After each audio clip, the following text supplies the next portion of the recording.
there are about 3 distinctive groups. Now the 4th is the technological group. 4 groups are presented. Each one has come out with a very distinctive way of how to take it forward. The ray is an opportunity to go for a systematically put the process in place. So can you say the ray would be given an opportunity to put things in a systematic manner to work on these 3 or 4 stakeholders? That's very, very important thing. So we need to put some common sense steps forward, nothing technical and other things. The second thing is, when we talk about all these things, who are really the stakeholders in operation? I think municipality has a kind of trigger and the ownership. If they have the attitude like yesterday, the Hyderabad municipal commissioner, he took a kind of a very proactive stand, and also he has a requisite attitude as well as the skill also. It's a really fortunate, but we don't have that in everyone. I think that also we need to really keep it in mind. So we have look for an ideal situation. At the same time, there is a practicality there, but we need to move forward. I think when you look at the municipality, ideally they should really want this with the internal capacity to move forward. I think that's what I do. But in our cities, there are different people with a different distinctive capacity. How do we legitimize shared responsibility at a city level and with a institutionalized way? I think this is a very, very important thing. Otherwise, somebody institutes something, and after that, the continuity is not provided by municipality at the leadership level, because leadership keeps changing. How do we create a legitimate shared responsibility at each city with an institutionalized way to move it forward? Then only I call it as a systematic. The third one is, we are talking about scaling up. I think that came out very, very clearly. There are pilots which are going up in many places. So how do we scale up? Those who are really doing the pilots, they should be allowed to scale up. I think many times in a government system, everything is looked at as suspect. Okay, why should we really favor this group to really scale it up? I think so many issues are like how do we interact with the technology people, with the community? The community is really interested. Community is always open. So how do we inclusive of the community is the really crux of the issue. I think the local language is highly emphasized by Shah. It's very, very important. And this next session, how do we divide ourselves into a different? Our theme is like how do we advance participatory slum mapping. But that's one of the process. Here, very important thing is what for. The outcome-based participatory mapping is very, very important. What is this outcome has to be really emphasized more. Otherwise, this will be only process-driven, not resulting in what is the kind of outcome it should really result into. How do we take it forward as a policy recommendation to the ministry? Probably 5 or 6, 7 or 8 points. And the second part is how we are really going to advance in this group. Like what Sheila was suggesting, the kind of visit, training, documentation, that's the second part of the kind of a recommendation for us. So what is coming out of this is recommendations which fall in 2 buckets. One is recommendations we want to make to the ministry to review or aid. And the second is that as people who are deeply committed to addressing this issue of participation, of community and city involvement in this process, what are the things we want to recommend that we all do together in the foreseeable or the near future to build skills, to build capacity for us. Suggestions are really coming.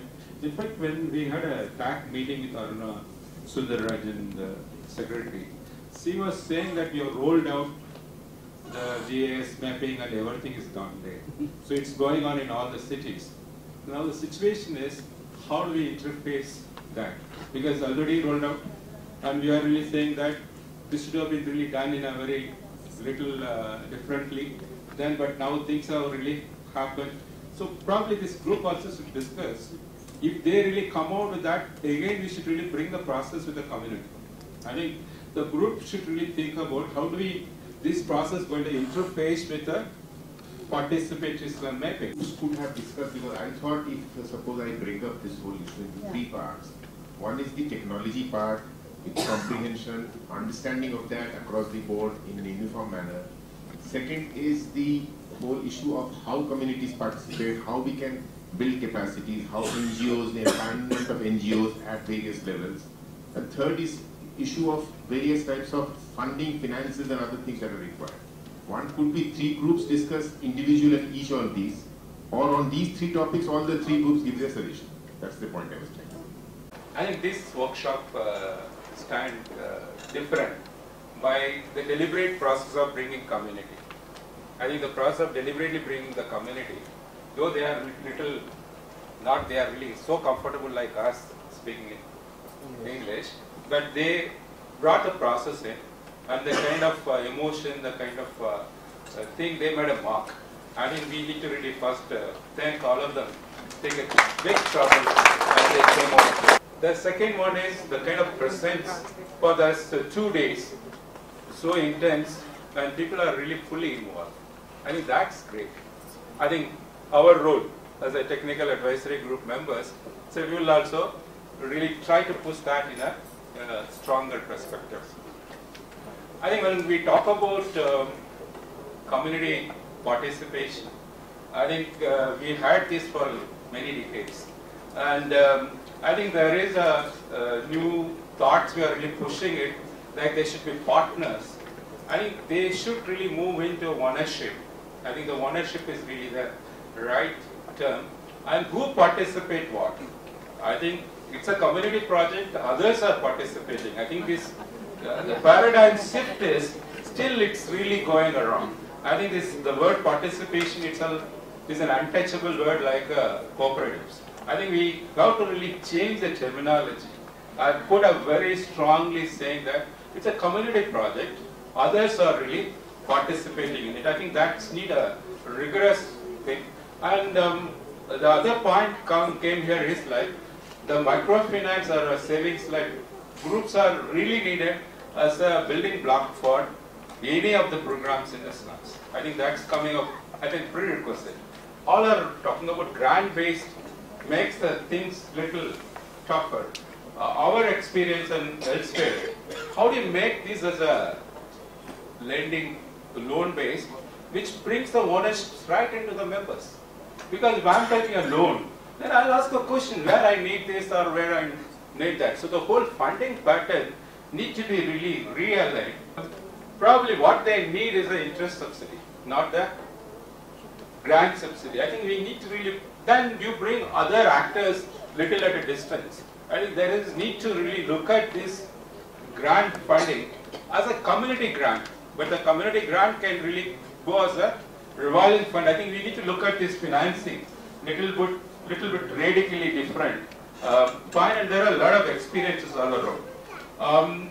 We also talked about scaling up and pilots, scaling up the pilots and also some more pilots. I think this needs a careful design, and it should be really part of a guidelines kind of a thing. And there are many typologies are coming in. Like some of the cities have a land, some cities doesn't have a land. So we need to really put a guidelines in a different typology, even within the city itself. City itself, some slums are different, some slums are different. So there is need to have 4 or 5 different kind of typology within the guidelines, I think, which is also to be really looked at it. So as a technical advisory group, we'll take it forward in 2 ways. One is to really look at these inputs to revise the guidelines. And last of all, I want to tell all of you that we are a very small group of people who passionately care about taking these processes forward. So stay angry and irritated if things don't happen. This is the only way we can collectively make this process move forward. Doesn't matter if you're part of government or NGOs or communities or professionals. Let's all work together to make this happen. So thank you very much.